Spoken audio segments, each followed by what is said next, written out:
Hey, welcome back to the Hungry for Love podcast. I am your host, Jillian Scott, and we are diving into the topic of commitment today. And I think this is one that can get really misinterpreted. And so I want to offer a new perspective on it, as I know this might be a little triggering because often this has been used against us. We have been told that we just don't want it bad enough. We must not be fully committed. We must have not decided, and we just need to decide harder. We just need to commit more. And I think we have this misperception about what commitment actually feels like and when it's actually required. And so the more that we can understand and better identify what it feels like in our body, because commitment kind of sucks. Like if we're really honest with ourselves, it feels kind of shitty sometimes. And so really understanding what does commitment actually look like? What does it mean? And how to embody it and implement it without relying on willpower, without just trying to force and pressure and push. Because so often after diet trauma and emotional abuse and emotional trauma, relationship trauma, we now get to the point where we're like, I just don't want to. I don't want to have to force myself to do the things that I dread or to do the things that I don't want to do. And so we feel like, well, maybe I'm just not that committed. Maybe I'm just not that committed if I'm self sabotaging or if I don't want to try harder or make it work somehow. And we can think that it's a character flaw within ourselves versus recognizing the trauma that we can have, even just around this concept of commitment and how we want to work it in the future, right? Because this is all about perspective and intentionality. It's not so much about what we're doing, it's why. Just like when it comes to food, I don't care so much about what you're putting in your mouth. I care why you're eating it. Why are you turning to it? That is going to tell us way more than simply what. So if we can let go of the what, we can now really understand, okay, why am I doing this? And I'm going to give you some tips and some strategies as to how to make that better. But we first have to start with why this can be a little triggering. And it's because there have been narky people in the past who have told you that you just don't want it bad enough. You just must not be committed. What are you doing eating ice cream? What are you doing this weekend? Why aren't you working out in the gym hours every day? Right. And so because we weren't either taking the right action according to them, because we weren't doing what they thought we should be doing, or because maybe we were at a point where we weren't getting the results that we wanted, or maybe we were struggling to implement. It's like, well, I know to not eat, to overeat. I know to stop when I'm satisfied, but that can still be hard to implement when you're in the habit of overeating and emotionally eating. So we can know what to do and still not do it. And this gets wrapped up in it as we think we just need more willpower. We think we just need to be more committed when really it's a toxic train of thinking. And usually it comes from a toxic person. There was somebody in your life whose primary source of joy was tearing you down. And that's really where a lot of this comes from. That's where so much of our doubt and shame comes from, is from somebody else, somebody extremely dysfunctional who on purpose knew how to manipulate you to get you to do what they wanted you to so that they could feel better about themselves. And so often it wasn't even about us. It had nothing to do with us. It was all so that they could meet their own needs. And this was all their subconscious programming. I think to some extent they knew what they were doing, but they saw it as this is how I get my needs met. Like, this is how we get the right outcome. This is how I get that person to do what they need to do. And when you're used to being in, like in childhood and growing up with a parent like this or a grandparent, some kind of caregiver, and now you're in a marriage where you have a spouse, especially if you are a female with a male spouse and he's claiming to be head of the household, or he is the spiritual leader, or he is the man. And so he gets to make all the decisions. When you have somebody like that who is really concerned about power and control, it becomes very abusive because that's how they seek their safety. It's essentially what it comes down to. Okay, so it's helpful for us to understand why this can be so triggering and so that we can kind of drop our guard a little bit and allow ourselves to be open to this new perspective of better understanding why has it felt hard? Where have we tried to implement commitment, or where have we felt like maybe we weren't committed? And then to tell ourselves a new story, to rewrite this story, to rewrite this pattern. So I think a great example of this actually comes from the book Tell Me Lies. Hulu has turned this into a series, and while it's in season 3 right now, and in the beginning I liked it.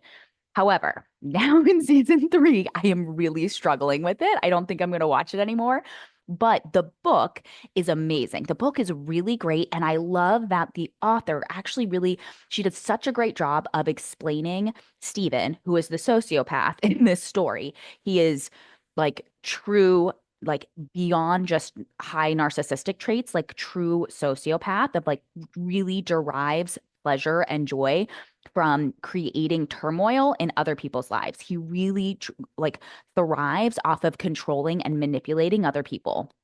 And that's coming out even more, I think, in season three. And that's part of why I'm like, I can't. Like now this is becoming maybe borderline triggering for me. Like, I hate that character. Like I can't do it. But the author, though, as she's describing him, it's not just about describing him, actually, it's the way that she is able to articulate his thoughts. And I think that is one of the aspects that was so eye-opening was it's like the truth and the honesty that she was able to bring to how he was thinking in the moment of like he learned how to manipulate people. He learned especially how to manipulate women and how to get them to do what he wanted them to do, how he could meet his own emotional needs. And so it's a really it's a unique book if you've ever had the experience of dating a sociopath. I will do a series on that in February because that was an interesting journey. But really just to better understand how this can get used against you. Okay. So this is where we want to just be really aware of any of the um, maybe type of combativeness that comes when somebody tells us or we start talking about like commitment, how that can trigger shame or guilt or somehow I'm not enough. And it's interesting. I remember watching a guy and he was kind of in the social media marketing world and he was talking about his weight loss journey. And he said, he made a comment like, well, I just decided to lose 40 pounds. And so I did. And it all came from deciding. All I had to do was just decide I'm going to lose 40 pounds. And then I did. And I remember thinking at the time, because this was about 10 years ago, and I was thinking, like, that doesn't work for everybody. Like, well, my first thought was actually probably like, you effing piece of you know what, like I'm ready to throat punch you. Like this, like get off my screen. It's not that easy. And for anybody who's been through any type of trauma, but especially like chronic dieting, diet trauma, it is not that simple. It is not just, oh, I decided and then I made it happen.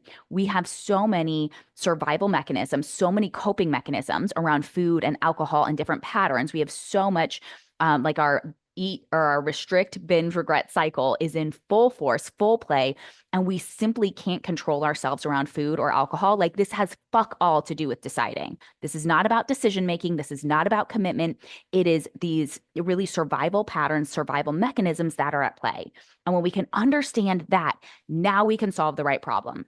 This is what it's all about. It's about solving the right problem, understanding what the problem is. And again, it's not the what, it's why am I reaching for it?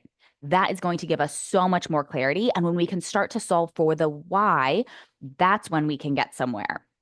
So this is not just about being more committed or you just need to decide harder, right? Like just know that going in and know that I also hold a little bit of trauma there around that concept too. So if you do as well, like that's all right. Don't feel bad.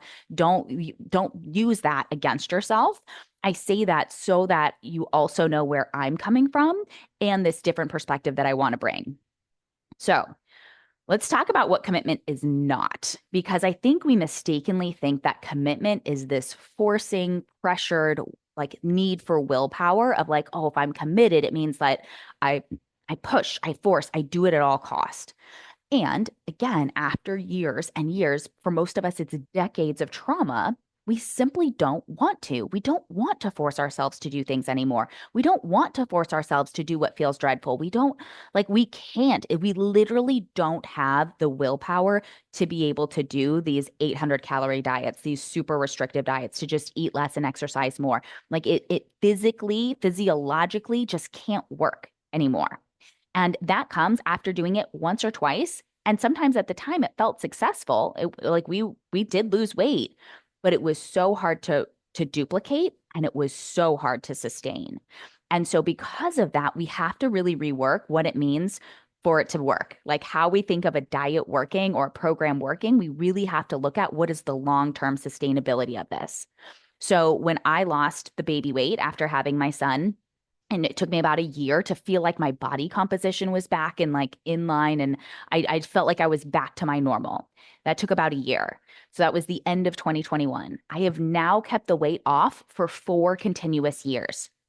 4 years, not regaining and losing weight again, but keeping it off consistently, eating the food that I love, because I have learned how to heal my emotional eating. And when it comes up, it's very infrequent. It's not very much food, and I learn from it. And so it's something that like normal people will still emotionally eat from time to time. They will still overeat from time to time, but I haven't binged in 6 years now.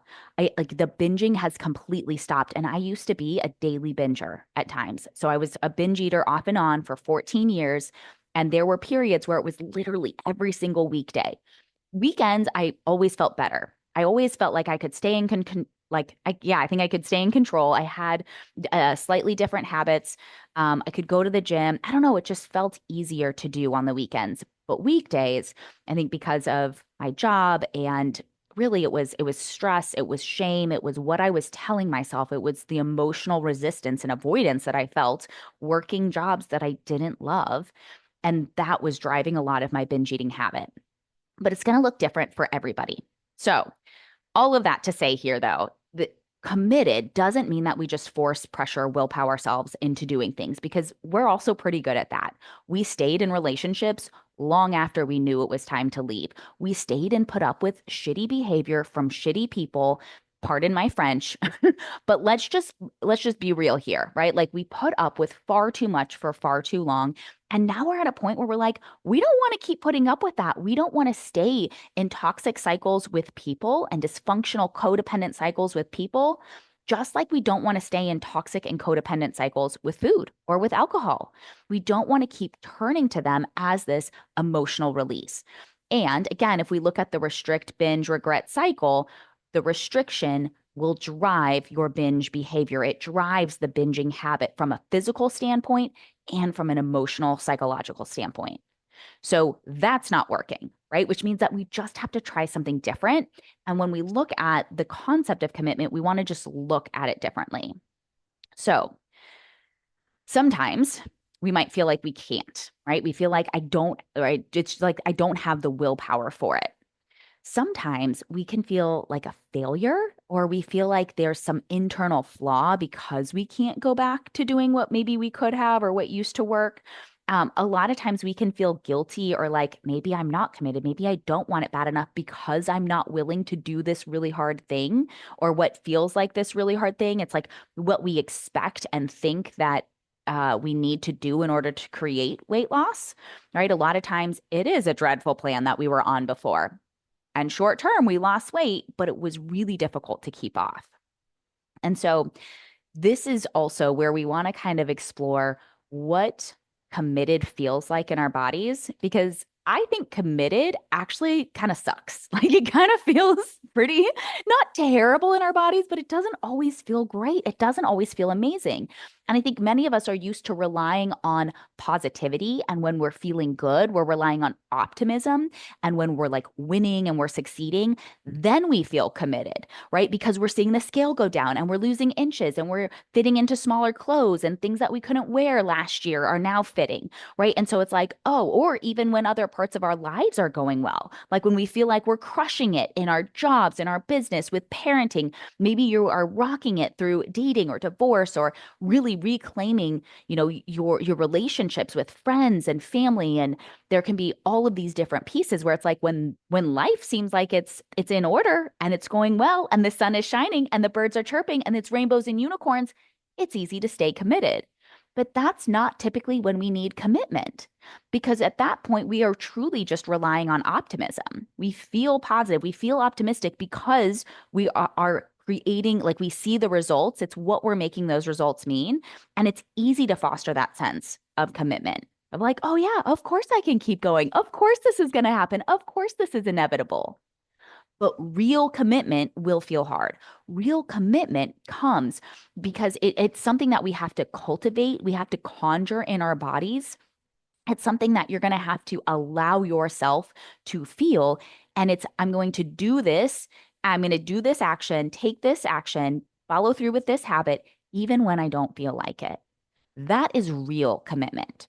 Is it's like it's the forms of adulting, right? It's like, oh, I have to pay this bill and I really don't want to. Or oh, I have to fill out this form and I really don't want to. Or like tax season is going to come up in a couple months, right? And it's like, ugh, I have to do my taxes and I really don't want to. But it's a part of being an adult, right? Because I am committed to like staying out of jail, right? Because I am committed of following through with certain adult obligations, like I'm going to submit and file my taxes. And really it's like there's this deeper belief, this deeper conviction. And that's kind of how I think about it is like we can be committed to the action and committed to the habits when we have this deep conviction about what we're doing. And often we need to feel deeply convicted in our belief that it is possible, that we are creating it and we're creating something sometimes new or something for the first time. And often don't have evidence to support it. We don't have a lot of evidence that supports this and what we're doing now. But we don't want willpower. We don't want to have to need willpower, right? Because willpower is what's needed to force and to push. That's often where we would get stuck because in the past, when things got hard, when let's say the scale has stayed the same for a month and now you're doing your plan and you're trying to eat when you're hungry and stop when you're satisfied and follow through with some simple basics, it's like that's when we stay committed when we're not seeing the results right away or when we're not getting that instant gratification. And it's in those moments when maybe in the past you would have kind of shamed yourself. Well, I have to, I need to. You like fight and white knuckle, and it's this like clinging on to versus a deep conviction of I'm going to stay the course. I'm going to figure this out. I'm willing to try some new things. I'm open to doing things differently. I'm willing to get coaching or feedback on what's actually happening and what's coming up because this is real commitment. It's like when things are not going our way and we choose to keep going. We choose a different story. We choose an empowering story and something that is fueling us and fueling us with the right action, the right intention, not just I have to do this, otherwise I suck and I'm going to gain weight and I'm going to be a loser forever, right? So much of it is the intention behind it, right? So if we look at that and we kind of stay in that vein and understand the why, you can be doing the same thing, but with very different intentions under the surface. So you can be reaching for food, right? Like you can be eating, but what is driving the eating? Are you eating because you are avoiding emotions, because you're looking for a quick hit of dopamine? Or are you eating because you're physically hungry? Right? Like the action is not the problem. Even the what we're eating is not the problem. It's why it's understanding like, why am I reaching for it? Why am I reaching for food? Why am I reaching for that food in particular? Right? You can say no to something because, like, from a punitive standpoint, out of punishment, because I'm not allowed. The scale is too high. It's not on my diet. I have to eat less and exercise more, and carbs are evil and they're the devil, and I'm going to gain weight if I eat any carbs. Like, we can have all of this drama about saying no and what we can or can't eat. Or I could say no because I'm actually not hungry. It's not on my plan. Um, Maybe I notice like I'm going to bed soon. I'm actually just really tired and it's better that I make tea and go to bed than to eat a dessert or a second dessert or a third dessert, right? Like it's these often soft moments, the subtle moments where our commitment can really shine. And that's where we stay committed. It's not from this place of, well, I have to willpower, I have to fight, I have to restrict. Learning how to say no from a place of self love is huge because so often we do need to change our relationship with telling ourselves no. Of like, more is not always better, of saying, not today, but maybe tomorrow. So, and a great example of this is a couple days ago, I was really in the mood for a donut. I really just wanted like a cinnamon swirl donut. And it was in the evening, maybe like 7:30 at night. I was already home with my son, didn't want to go out and buy one. So I was like, you know what? I want one, but I don't have one available. I did not plan to eat one. I'm going to plan it for tomorrow. And if I really want one tomorrow, I can go get one. So went and stopped, got a donut, and then ended up with a free coffee, which was delightful. had my coffee, and then later in the afternoon, I had half of my donut. And it was planned, it was intentional. It was, oh, I really wanted this. And I'm going to be really mindful when I'm eating it, and I'm going to really savor it and enjoy it. It's not that the donut is bad. It's not that it's off limits, but this is how I negotiate for my best interest. This is how I can say no, not tonight, but if you still really want one tomorrow, you can have it. Or even we'll go get one this week. And then at some point this week, you can have a donut, like whenever you want, because it's now been planned and it's now this intentional thing. I wasn't fighting myself. I wasn't willpowering myself not to eat the donut, even if I had one. So it's more of that. Why am I saying this? What is the intentionality behind it? And this is really the aspect of commitment that we want to focus on is what is going to drive us and move us forward with the positive action. Right. So like my commitment to stop binge eating and emotionally eating often it came after overeating. It came after weeks of noticing this overeating pattern. It came after programs and courses and things that didn't work. And it was after I found myself in this place of like still doing the action I didn't want to do that I was like, no, I'm going to figure this out. That's when my commitment actually got stronger. When things didn't seem to be working in the moment, that's when I doubled down. That's when I was like, I'm going to figure this out come hell or high water. I don't care how long it takes. I don't care how many things that I try that don't work. I guarantee I was not always an overeater my entire life. I know for sure I will not always be an overeater. I can figure this out. Right. And I really held on to this belief of like, I could eat carbs in the past. Carbs didn't make me fat. It was the binging that kept me overweight. It was the restriction that kept me binging and the over exercising. It was all of these compounding aspects. It had fuck all to do with the carbs. So, but I could lean on this commitment of like, all right, I know that I could do this in the past. I know that I could eat carbs as a teen, as a young adult, and not balloon up 500 pounds. I bet I could eat some. Let's start with one portion at lunch, like just one for the day, just really growing and building a healthier relationship with food. And the same thing is like this commitment with just kind of stopping overall, with just recognizing, okay, this is a problem. I keep doing this and I want to change this habit. I want to change this pattern. And I know that every time that I try something and it doesn't work, I'm actually getting closer to what is going to work. And it's hard to see it when it's like that. And it can be kind of challenging, right? Like when we lose 20 pounds and your body starts to reset, often the next 20 pounds, you might have to change things up a little bit. Sometimes it's a little bit of what you're eating. Sometimes it's a little bit of how much you're eating. What we could, when we could lose weight but still be overeating, like in the beginning, that might work. But then we have to clean up some of those habits. We can't be overeating as much. We can't be emotionally eating as much. That's not a problem. Let this fuel your commitment, though, and how you think about yourself, how you talk to yourself. That is what matters here. That's what's important. But like my commitment, it grew stronger after things didn't work. It grew stronger in the harder times. And this is where it's like we dig into this conviction of our and this deep knowing of who we are and what is possible and what we're capable of. And it's not about trying to look like anybody else or to be a size 2 or to do something arbitrary. It's knowing what we and our bodies are capable of and what feels good for our bodies, how we can feel good and comfortable and at home, at peace, at ease in our bodies.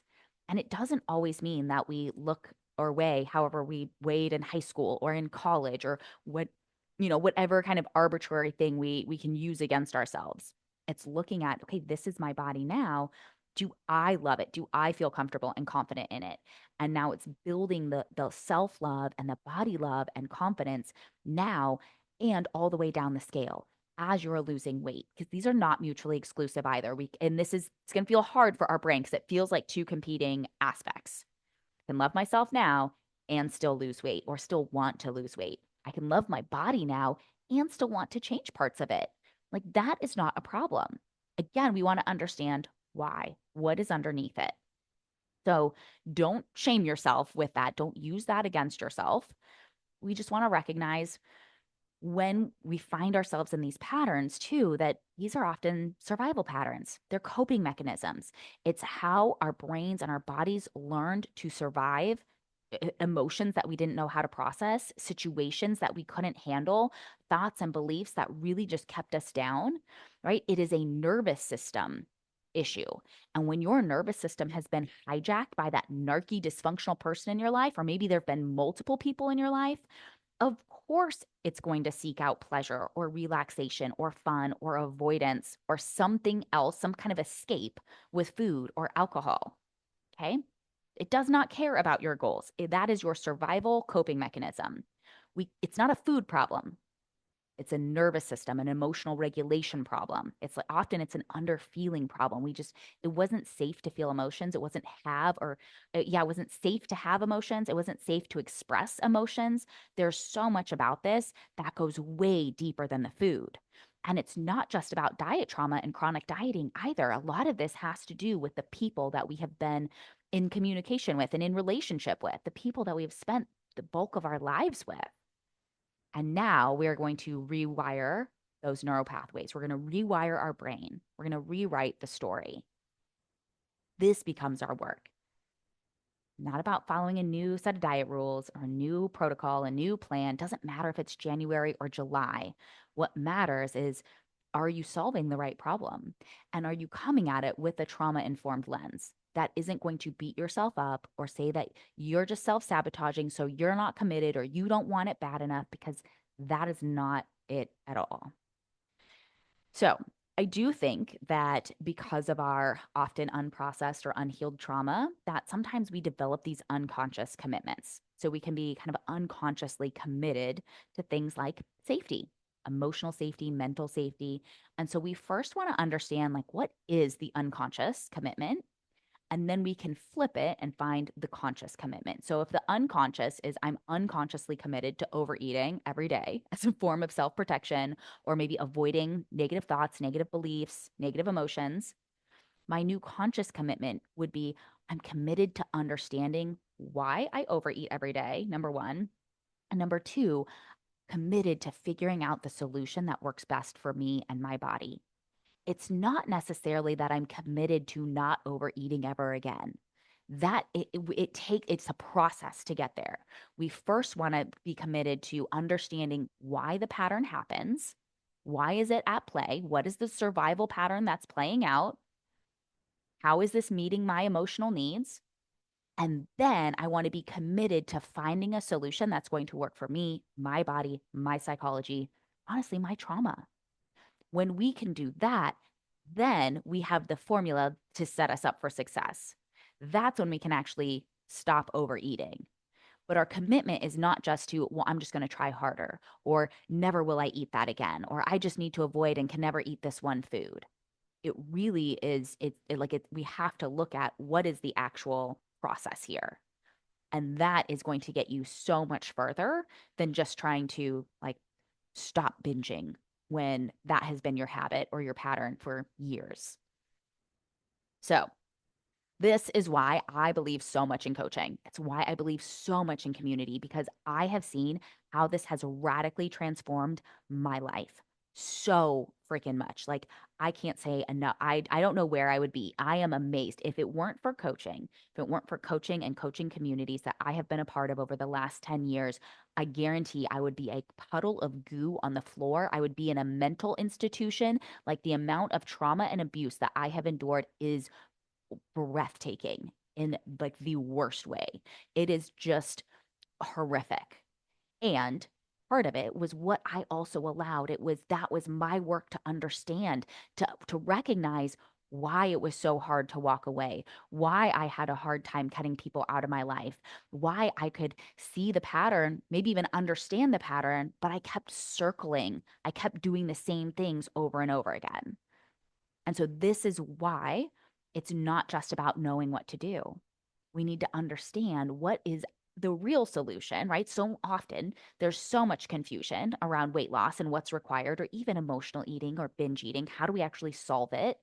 And so I'm here to bring clarity. That is my goal. I want to create a space where there can be creativity and fun and imagination and play and joy in your weight loss journey. Like, imagine weight loss and ending emotional eating in a way that feels fun and joyful.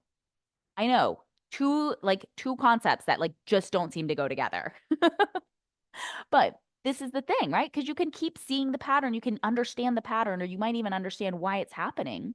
You can keep circling and keep trying to find new ahas and new insights. And you can keep hoping that eventually something will click and you'll figure it out, and all of a sudden things will be magically different.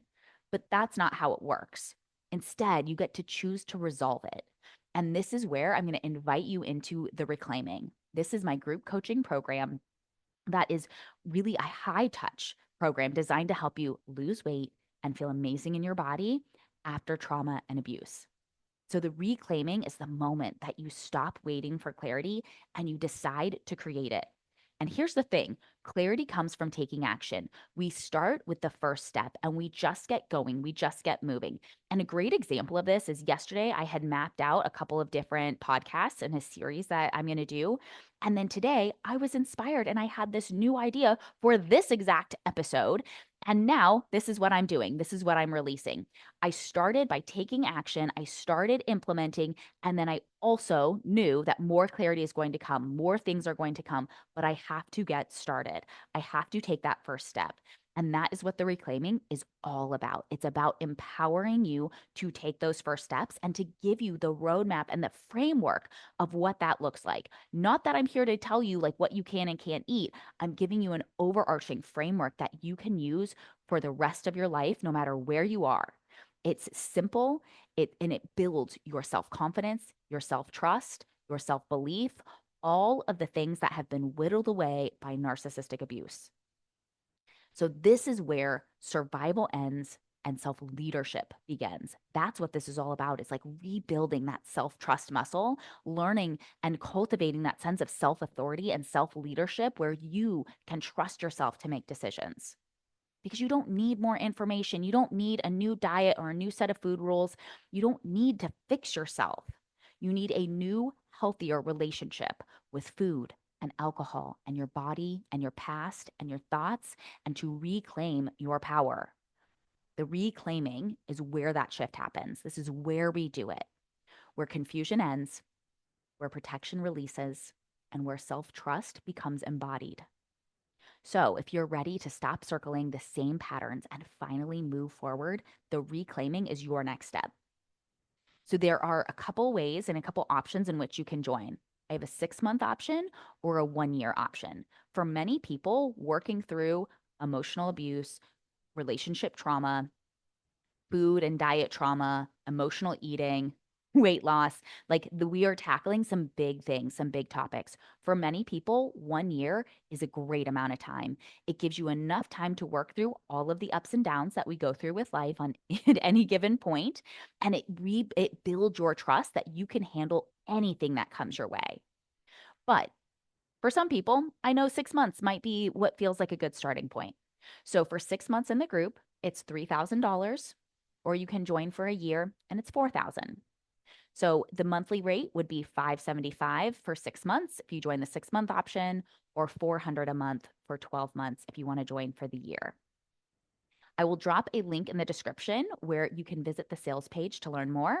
You'll also be able to schedule a 20-minute clarity call if you've got any questions, concerns, fears, regrets, you want to talk through it, make sure this is the right fit for you. And if you know that this is what you need a community, you need a coach, you need somebody who has walked the walk, not just talks the talk. My leadership style is that I go first. It's this, I lead by example, but that is my motto: is I go first. I'm going to do it first. I'm going to do this on myself. And I'm never going to tell you to do something that I am not willing to do. This is why I have never done like a 30-day or 60-day sugar detox, because I don't want to do that. If you want to, get on with your bad self. That's all good. Like, I am not here to tell you you can't. But the reality is, I'm not going to tell you or recommend that you do something that I have not yet done. And as somebody who has invested tens of thousands of dollars into coaching, into my brain, into my training, I also know like the power that comes from putting skin in the game, by investing in yourself, by choosing to bet on yourself, to believe in yourself, and to believe enough that you do put the money down. So this is a paid group, but this is where you are going to get highly committed people who are willing and wanting and really in that space of not just seeing themselves succeed at all costs, but it's that rising tide that lifts all boats. So, anyways, all of this to say, if you're in and you want to get in, send me a message, Jillian@jillianlama.com. All that was kind of a little side tangent, but but just send me an email. You can say I'm in. If you're on my email list, you can reply to any of the messages and just let me know that this is what you want, and I'll send you next steps because this is your year. This is your year to reclaim your body, your confidence, your self esteem, your self worth. It's time to redefine who you are and reclaim her because she's in there. We just get to bring her out. All right. Whew, that was a good one. And yeah, thank you for joining me on this little conversation about commitment. And really, like, listen to those small whispers. Listen to where the negative doubt, like the negative self talk, the self doubt, the disbelief, where that can creep in when the negative results are coming, when you're taking the action but not seeing the results yet. Right? Really listen for that and question, like, are you truly in a place of commitment? And what does commitment feel like for you? And this is where having a coach and a community provides so much support, not just from an accountability standpoint of like, oh, I have to show up in the group or I have to weigh in every week, because we don't do that. This is about creating the space where you can truly heal. All right. If that's what you want more of, I would love to help you and help guide you on this path. It's incredible. Like, it truly is. It can be hard work at times because we're just not used to it. Anything new is going to feel dangerous. It's going to feel scary. It's going to feel hard, and that's okay. That's why we're going to do it together. All right. Here's to creating the life and body you crave. I'll see y'all next time.